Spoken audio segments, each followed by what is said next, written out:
Button నొక్కుతున్నాడు. Button నొక్కేది పెద్ద పని అయితే మంచం మీద పడుకున్న ముసలమ్మ కూడా బటన్ నొక్కగలుగుతారు. అవునా కాదా తమ్ముళ్ళు? నేను అడుగుతున్నా. సంపద సృష్టించాలి, ఆదాయాన్ని పెంచాలి, మా తమ్ముళ్లకు ఉద్యోగాలు ఇవ్వాలి, పెంచిన ఆదాయాన్ని పేదవాళ్లకు పంచాలి.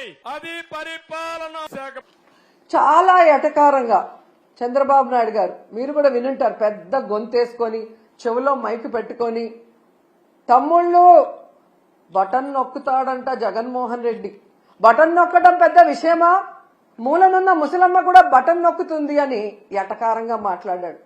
మరి మీకు కూడా 73 ఏళ్లు పూర్తయ్యాయి కదా, మూలనున్న ముసలమ్మ బటన్ నొక్కగా లేంది 73 ఏళ్ల ముసలోడివి మీరెందుకు నొక్కలేకపోతున్నారు ఆ బటన్ అని ముసలోళ్ళందరూ గుసగుసలాడుకుంటున్నారు.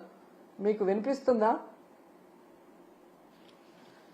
అసలు డిప్యూటీ సీఎం పవన్ కళ్యాణ్ గారు అయితే ఏకంగా బాబు గారి హామీలకి నాది గ్యారంటీ, బాబు గారు చెప్పే ప్రతిదీ అమలు చేసేది నాది వారంటీ, ఆయన చేయకపోతే నేను ప్రశ్నిస్తాను అని మాట్లాడారు. మరి ఈరోజు పవన్ కళ్యాణ్ గారు ఈ సంవత్సరం ఇవ్వాల్సిన తల్లికి వందనం, రైతు భరోసా, నిరుద్యోగ భృతి, ఫ్రీ బస్సు, ఆడబిడ్డ నది ఎవరిస్తారు? మీరిస్తారా? చంద్రబాబు నాయుడుతో ఇప్పిస్తారా? మరి ఇంతవరకు ఇవ్వలేదు కదా.